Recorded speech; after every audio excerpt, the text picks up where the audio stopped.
নির্বাচনের আগে ১৬ প্রার্থীর সম্পদের তথ্য অনুসন্ধান শুরু করেছে দুর্নীতি দমন কমিশন। তবে প্রাথমিক পর্যায়ে থাকায় সংশ্লিষ্ট প্রার্থীদের নাম প্রকাশ করছে না সংস্থাটি। তবে দুদক সূত্র জানায়, এ তালিকায় প্রায় সকলেই বিএনপি সমর্থিত প্রার্থী অথবা বিদ্রোহী প্রার্থী। জামায়াতে ইসলামী কিংবা জাতীয় নাগরিক পার্টির কোনো প্রার্থী নেই।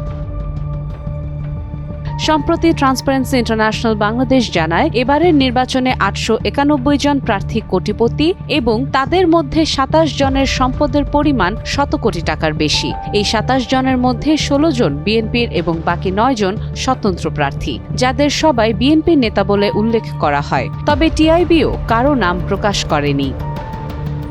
দুদক সূত্র জানায়, টিআইবির তথ্যের ভিত্তিতে প্রাথমিক অনুসন্ধান শুরু হলেও সুনির্দিষ্ট অভিযোগ ছাড়া চূড়ান্ত তদন্তে যাওয়া হবে না। দুদকের মহাপরিচালক আক্তার হোসেন বলেন, সুনির্দিষ্ট অভিযোগ পাওয়া গেলে আইন অনুযায়ী ব্যবস্থা নেওয়া হবে।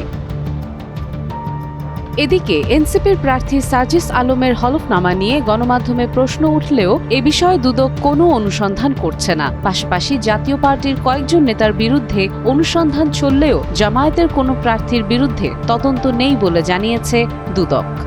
সাদিয়া ইসলাম, টাইমস টুডে।